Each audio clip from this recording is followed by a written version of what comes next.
All right, And we are welcome. recording. Yeah, we're recording live. Great, Dev. All right, welcome everybody. Thanks so much for stopping by. Our guest for you today, he is the founding partner of Renewal Funds, Canada's largest mission venture capital firm, investing in organic foods, climate tech in Canada and the United States.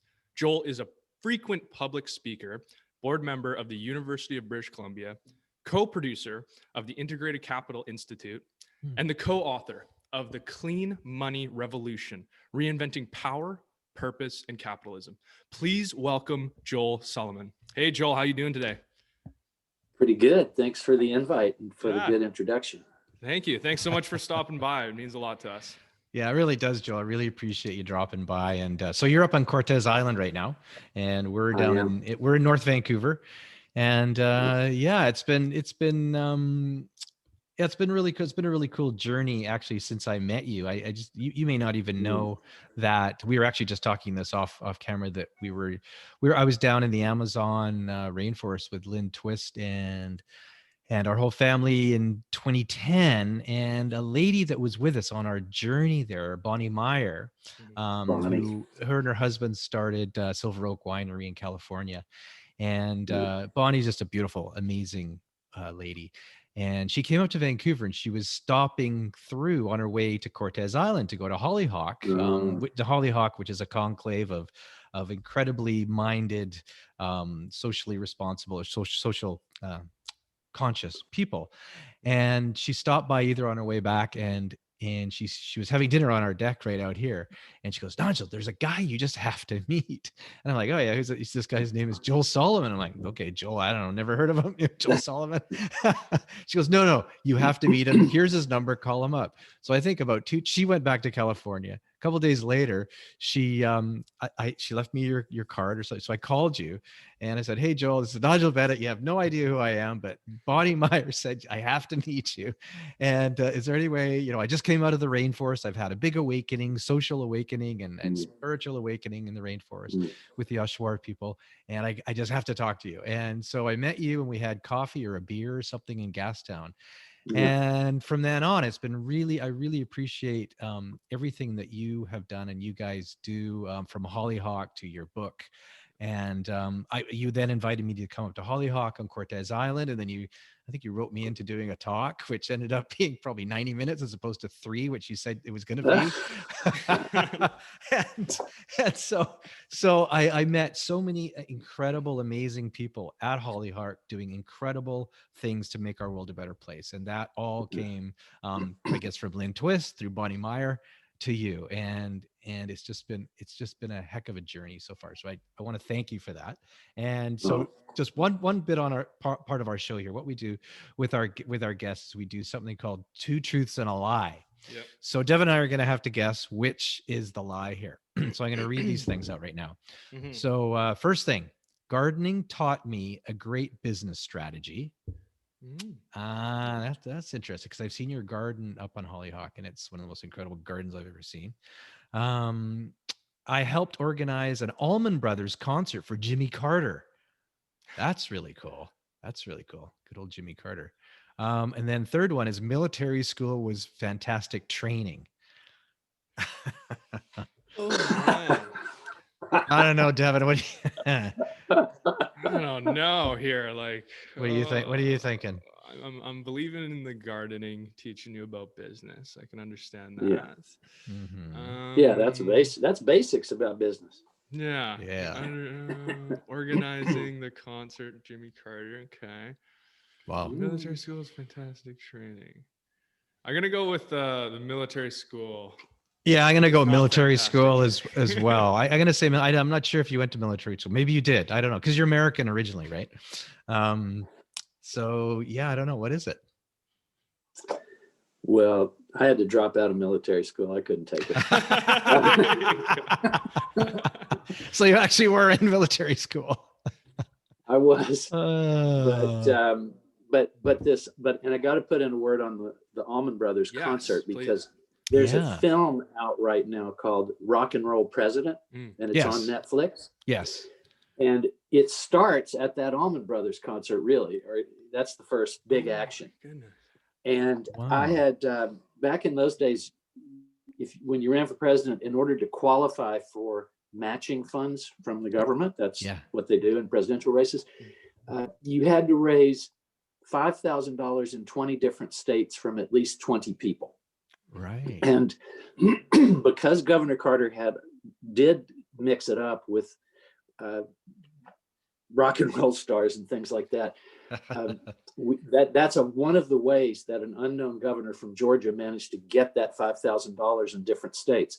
So part of my job was to be at the at the booth out front where people were getting their tickets to come see Greg Allman, et cetera, and get them to sign a form that their ticket was a donation to this presidential candidate who they knew nothing about. Right. And anyhow, it worked. And that was how Carter did his thing. And another little note is my mother is an artistic photographer whose career is blossoming in her 90s now. Wow. She lives in New York. But I had convinced her that she should come and take some photographs around the campaign because Jimmy Carter was at 0 in the polls, but he was going to be president. You know, that was the young enthusiast.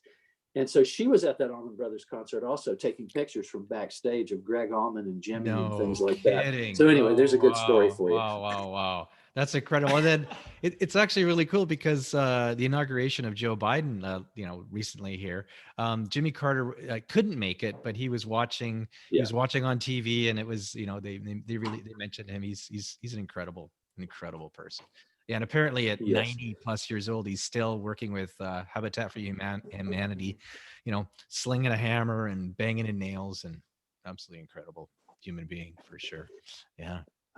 So I got to squeeze in one more little story on that. When I got it, I wanted to go work in Washington in the summer because I'd gotten involved in politics in my teenage years, and there were no Democrats from Tennessee at that time. And I got introduced. Anyhow, somebody from the party wanted to introduce me to Jimmy Carter. So with my pal, we went down to Atlanta. There was a tornado in southern Atlanta. He told us to wait all day till he could come back. We got back and he drove us over to the governor's mansion to have dinner with him. And we sit down and he says, Bob Dylan was here with me last night.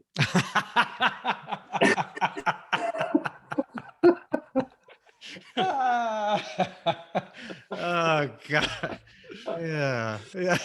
And we were like, we were 17 years old, the two of us.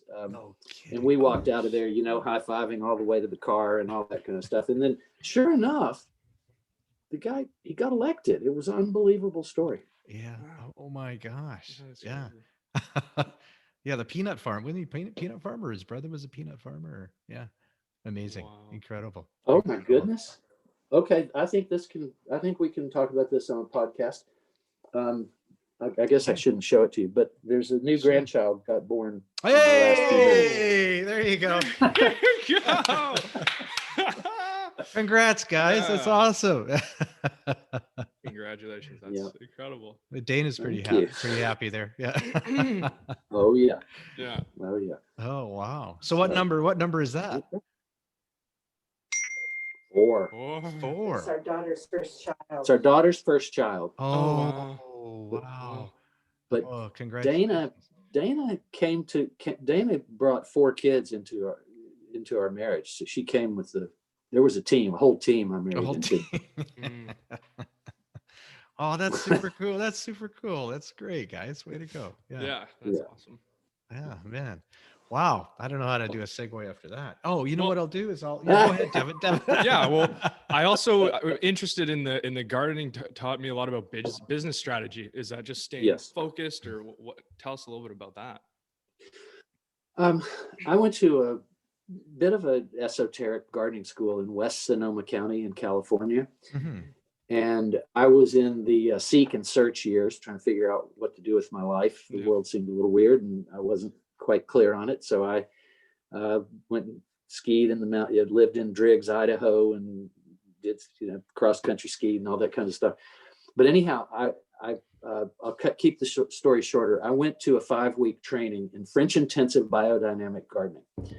That was a combination of Rudolf Steiner principles, double dug beds. It was sort of an amalgamation of a lot of the things that were coming back from conventional farming and row crops and pesticides and all that kind of stuff. And the basic principles that were just hammered into me were diversity, complexity. Everything is involved with each other. There's a relational field going on there, Right. and some plants are keeping away the pests for other plants and things like this. You got to feed the soil, take care of the soil, take care of the soil, take care of the soil, Right. feed the soil, and then you will have the base for an ecosystem that will thrive. And so you can almost see the principles here, which is what I've done in my business, political, pleasure, contribute, whatever I've tried to do in life. It is to cultivate and support the relational field. Right. Feed the relational field. So if people go a little deeper with each other and can be more real and make relationships, then that's the foundation for a deeper trust and better behaviors and more collaboration and et cetera. And so that represents, I could go on from there, but you get the point. That represents a pattern, kind of, I guess, a pattern language for what I believe gives us a better chance to be resilient, long-term, care for each other, and figure out this mess of what's going to be 8 billion people on the planet shortly, and it's going to head to 10 billion while you're alive, Devin, unless multiple pandemics take out a bunch of people. So you move this to business, and you got to treat the soil right. You got to treat your relationships right. You got to take care of things. You got to pay attention to the details. You've got to make choices between which plants stay and which ones don't. And I can go on from there, but that's the gist of it. Wow, that's modeling on natural systems. Yeah, that's great. Yeah. Yeah, because Dev, you're into gardening. I mean, we were living up Whistler for about a year here, and you were down here, and we'd come in, and the whole garden was different, and everything you're growing and trying, and you're running around like this excited kid on all these new things that you found and you've grown, and the way this pollinated this, and it's quite something what you guys were doing here. It's really interesting. Because I was at, this is kind of a little segue into your book. I was down in San Francisco at a Pachamama Alliance fundraiser with Lynn Twist, and Lynn and some of their friends introduced me to another guy called Paul Herman, right? And he wrote a book called The Hip Investor. Right. And I had no idea what it was about. And I was chatting with him, and I was like, this is really cool stuff. Came back to Vancouver, and then I heard that either you or whatnot had also written a book called The Clean Money Revolution. And it was kind of it was on the same path. That's right. And, I read through your book, and I was like, what am I doing? What the heck am I doing? I was completely blind to my investments. I had investments. I had them with a broker at RBC, and I was all on these funds, these mutual funds, and I really didn't know what I was invested in. I was invested in a fund, and then I started looking through all the things. It was pipeline companies and oil companies and blah blah blah blah blah, and a lot of dirty type of investments that I was completely unconscious of. Yeah. And it just rocked my world. And I was looking through your book, and I was looking through Paul's book, and I was like, oh my gosh, I have to make a change. I need to make, so I called up my broker, and I started shifting things into more sustainable type technology and organics. And then I got involved with you, and we can talk about that too, in Renewal Funds. And so do you want to tell us a little bit about your book and what got you all fired up to write a book like this, along with Ty? Actually, Ty's going to be on our show in a couple of weeks too. Oh, good. Yeah. My co-author. Yeah, that's right. Your co-author. So I've given you some hints that I came at business from a different perspective than I guess was commonly put forth as I was growing up. And it was a liberation for me, but it started with, where did it all come from? Where does money come from? Yeah. And it comes from the labor of people and from harvesting from the planet.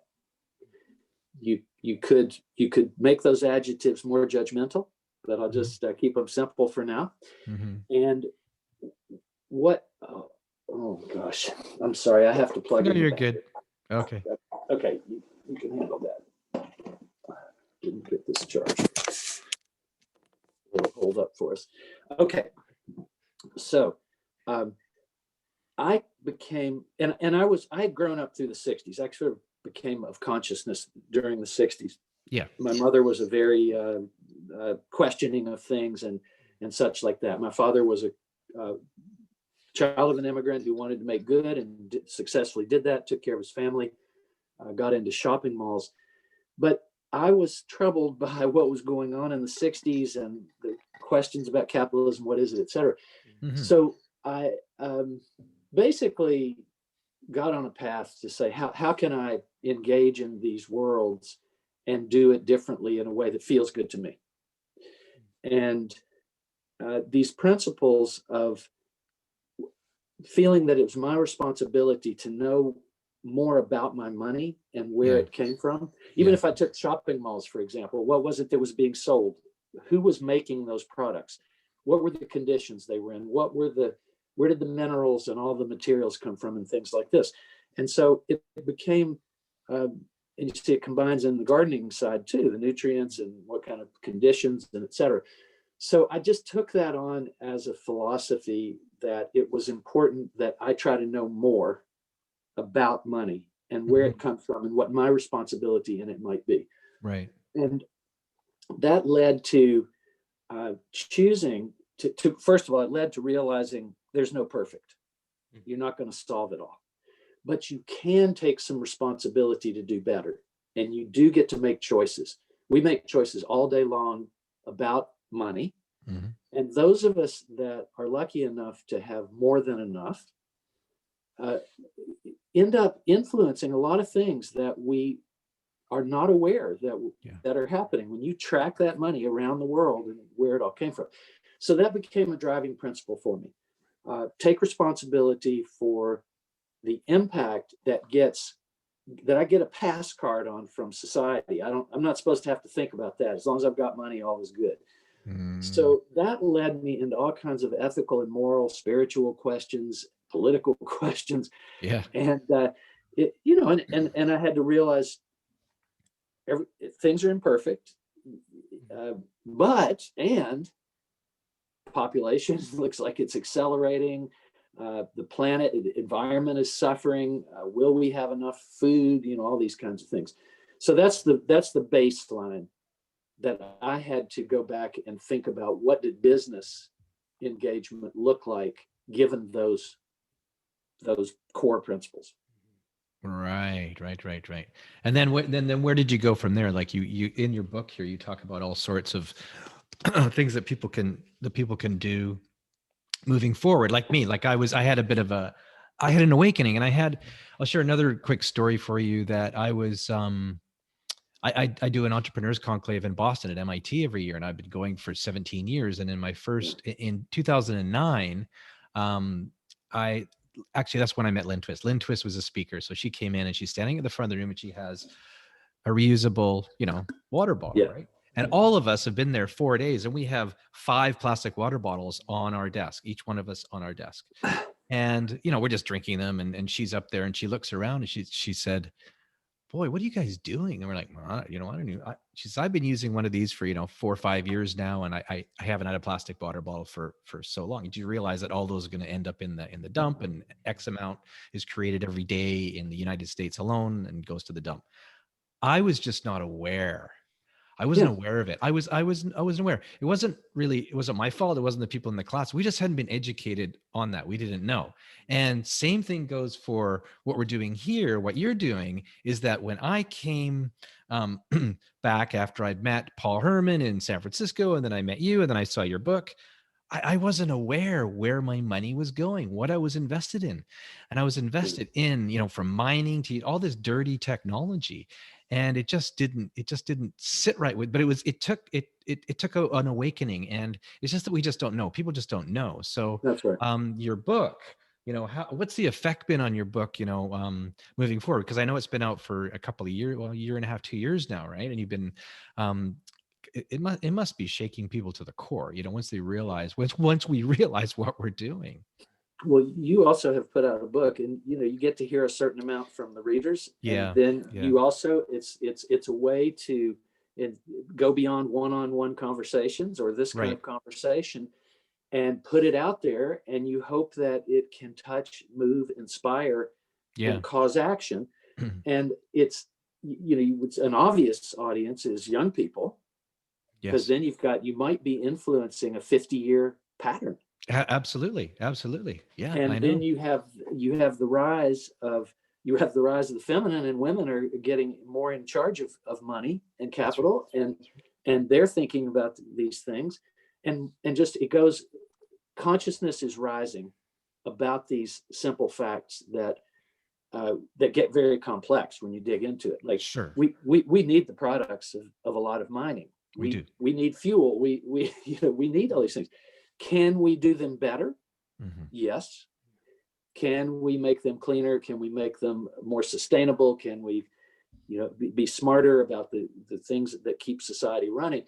And back to something I mentioned earlier is, what are we going to do when there's 10 billion people here? And how's that going to hold together? So it's on us in this generation that have sort of hit the crest of capitalism's success, where it has spread fairly broadly, not fairly enough.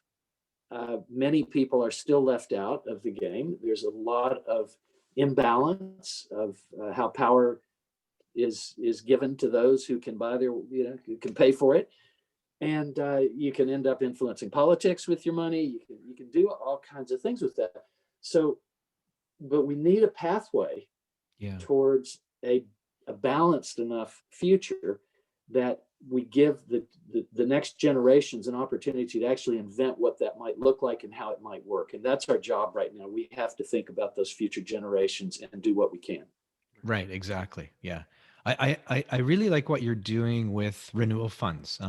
If maybe you can speak on that too, because after I came back, I talked to you, then you mentioned the Renewal Funds, and Renewal Funds you have four different Renewal Funds, where you have investment into sustainable foods, technology. In the beginning, it was mostly foods, and now you're into all different types of stuff, and it's really grown in popularity and that type of investing. So Yes. actually, I'm in my wife and I were investors in a couple of the funds, and they do extremely well, and it's something we're hopefully doing good for people and the planet, but also we're doing well with the fund too.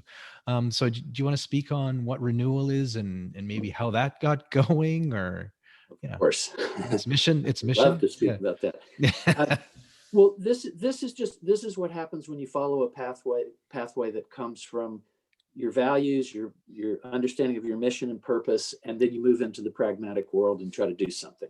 Mm-hmm. And you look at, okay, there's massive amounts of money that's being invested in all kinds of things every minute, 24 hours a day, all around the globe. Yeah. And if you're going to try to be a person that contributes to change that would be positive over the long term, and you look at these systems, you realize there's choices that you get to make and you are in control of. And you can talk to your money manager or your pension fund managers or things like that, your bank, and you can ask them questions, and you can say, what do you do with my money? It's not like a sack they go put in a vault and it just sits there. Yeah. That stuff goes all over the world. Mm-hmm. And I've got a credit card, and who are those people, and where do those fees go, and all this kind of thing. So it turns out that the entrepreneurial spirit, put with let's say new values or a new look at values, actually just becomes a framework like any other for making choices. Mm-hmm. So let's make better choices. We think about where we shop. We sometimes think about those products and how they get made, how do they get shipped around, what happens to the waste, all that, because the world now is full of this access to information.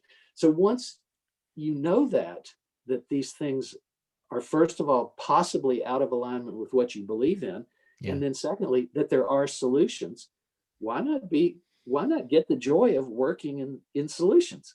Exactly. Absolutely. Yeah. And so with money, the same thing, like to offer people the opportunity to look at an investment portfolio and think, oh, that's an interesting company. I never thought about that. Oh, we can manage traffic better and cause less emissions. We can build buildings better. We can, with everything, basically. We can eat cleaner food. We can do less damage to farmland.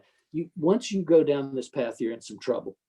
Yeah. Fortunately, it's joyful trouble, which is you're making a lot of choices that might help you sleep better at night, might have a better story for you to tell your children and your grandchildren about what you did about it all. Yeah. And there are so many entrepreneurs now that are on fire, Yes. lit up Yes. about solutions. That's right. And you get to participate in that with money, which is just, if you're going to have money, you should do something that matters. Yeah. Yeah. I think it's really neat for myself and somebody like you to see, because we're old, we're the older generation. Yeah. And we got the younger guys like Devin's age in their early 20s. And there's been a huge shift in business and where the youth want to work. CSR, corporate social responsibility, is a huge factor. It never existed. When I started my business, that wasn't, I mean, we happened to be fluked in to be a environmental response company to help protect the environment. It wasn't really intentional. It just happened that way. So moving forward here, the youth these days, a wage is important. They have to be able to live, but to contribute to something better than ourselves and for humanity, that's really become key. Hey, Devin, I know when, I talk to your buddies and your people, like you work for like Green Coast, right? We had Eamon on the other day from Green Coast Rubbish, where it's all recycling. And so has not become a much bigger thing. I mean, you may not know it, but it was never like that when we were young. Well, yeah, and there's a lot of reasons, I think, and because nowadays, of course, we have everything that you could possibly know at our fingertips on a smartphone, Sure. right? So we're just becoming more conscious and more aware of these, problems, because we have the information. Where you guys, it was go down to the library and look at a book, do something like that if you really want to learn about it. But now I can pretty much look up anything. But yeah, and of course, more people, like you were saying, Joel, and we're seeing the problems with overpopulation and how much mass productions of meats or certain things are killing the environment, because we can see that now. We have the documentaries, we have Instagram accounts that do fully push that narrative, and that's what we're taught nowadays. So yeah, of course, it's definitely, and at the end of the day, of course, I think I can speak on my behalf and a lot of my friends, but everybody wants to work for something that is benefiting the environment, not destroying it. So yeah.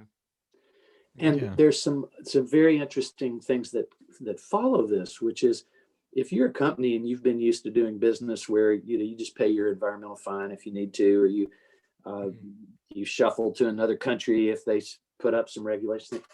Nowadays, if you want the best employees, you better think about and have some answers about why this product matters, right, and what your practices are. And are you actually, am I making my living damaging other people across the planet? Am I throwing trash in somebody else's front yard? Am I putting toxic fumes in their bodies and all these kinds of things? Right. And as you said, we've got the transparency. We can look it up very quickly. So if you want to recruit and retain the best employees, yes, money will work, but it gradually catches up with you if you're not working hard to solve the side effects that you used to just be able to ignore. Right. Yeah.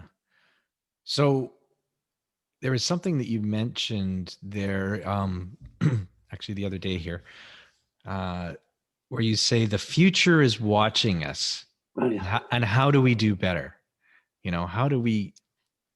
So the future is watching us. I mean, what I say is our grandkids and our great grandkids and your grandchild. What was it, a girl or a boy? Do you know yet? It's a boy. It's a boy. Congratulations. So your grandson is watching us.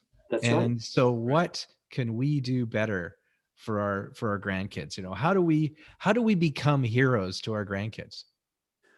So I am from a Jewish tradition, right, and a Reform Judaism side. So I'll just leave it at that. and I got taught that what the afterlife is how you're remembered by those who come after you? Mm. How do they feel about your deeds, how you were as a person?